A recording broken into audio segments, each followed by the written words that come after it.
So here we are, after the logo and a warning that this cute little fellow is actually a bad robot. The USS Kelvin goes to check out a lightning storm in space, out of which comes what I can only assume is a ship since it's flying. Someone really had fun with those spires, huh? It's like someone saw a Game of Thrones and said, yeah, make a throne out of swords is cool, but what if I made a spaceship out of some? Note to self, when gigantic ship made of knives appears, raise shields. This is your captain speaking. We're experiencing some minor turbulence from the incoming barbed missiles. Please fasten your seatbelts to avoid being sucked out into space. In the event you are sucked out into space, try not to hit our phaser cannons. We really need those. The enemy ship finally says they're willing to negotiate a ceasefire with the Kelvin's captain, so he tells Kirk to evacuate if it turns out that the ship, which looks like Satan's Batmobile, turns out to not be friendly. So the captain heads over alone to handle this. We saw rates elevated. Gee, I can't imagine why that'd be. They haul him before Captain Nero, who is so important he just sits there and lets his first mate do all the talking. Then ask Captain Nero, what gives him the right to attack a Federation vessel? What do you expect him to say? I've got guns and I'm bored. I never understand why characters in fiction think they can suddenly put the villain on the defensive by pointing that out. Oh wow, I never thought of it in those terms before. I hadn't considered whether or not I had the legal right to blow the shit out of someone. I assumed having shit-blowing missiles gave me the right. Wow. Why don't you head back to your ship and tell your crew Nero says my bad and we'll just put this whole thing behind us. Instead, they just ignore the question and ask about Spock, but the captain has no idea who he is. Guess he didn't watch the show much, which would make him qualified to direct this film, apparently. Wow, did I put that in the script? Damn, even I'm surprised at how cruel that remark was. What is the current star date? Star date 223304. Where are you from? Wrong answer, and we take single elimination very seriously on Nero's Jeopardy. So he kills the captain and resumes firing, a point that George Kirk takes as a sign that the negotiations have run into a snarl. I'm initiating General Order 13. We're evacuating. Oh yes, the chicken ship protocol. Can do, sir. George's wife goes into labor over this whole Armageddon thing, so she'll need to... Oh my god, fairy!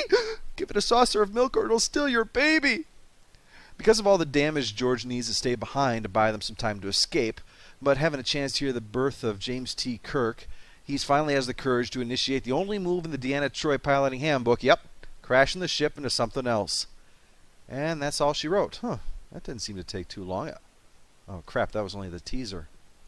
So after the titles, a young James T. Kirk, although not as young as he obviously was in the previous scene, is living the American dream, a sports car and an open road in Iowa.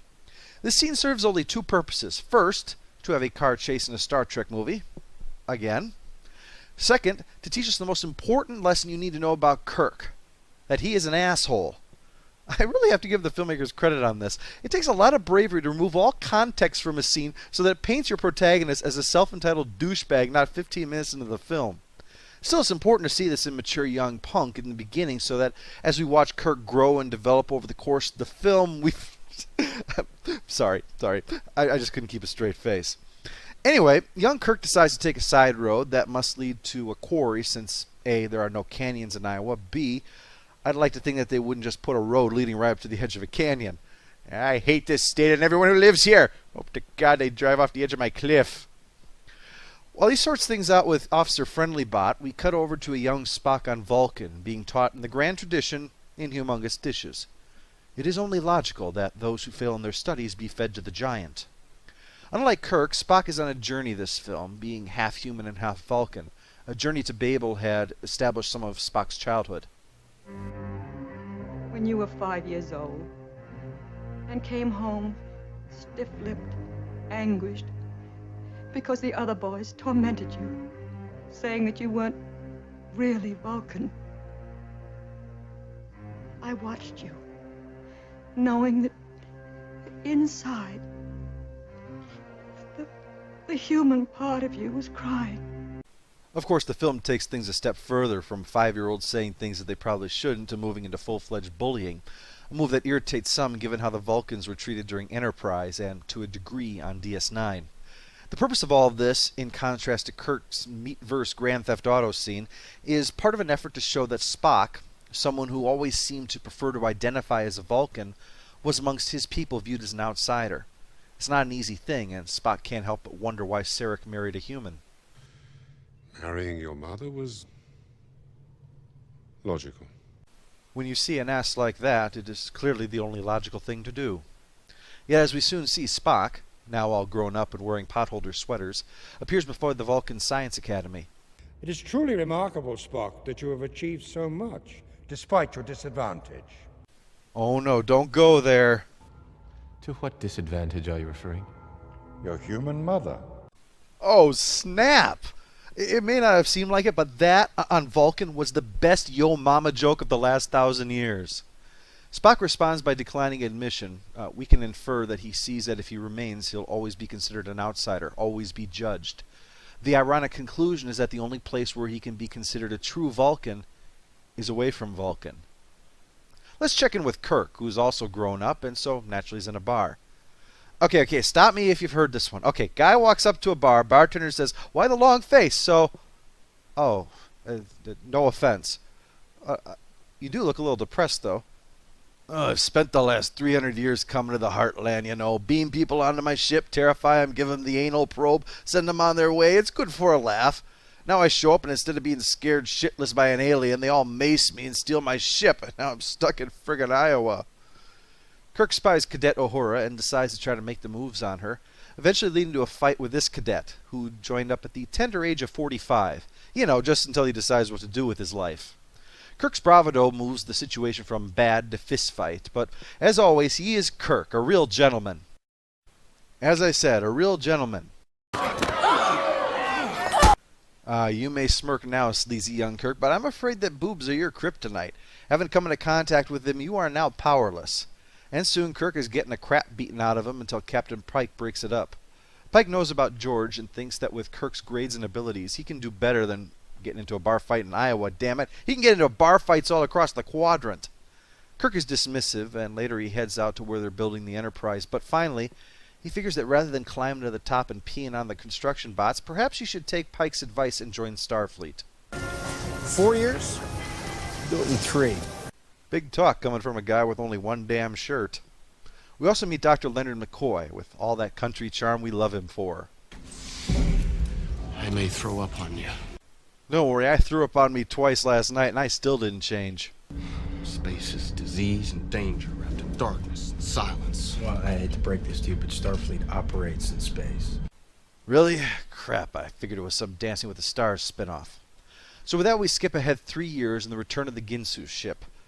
I'm going to also skip ahead personally a little so that you understand what I'm about to go off on here.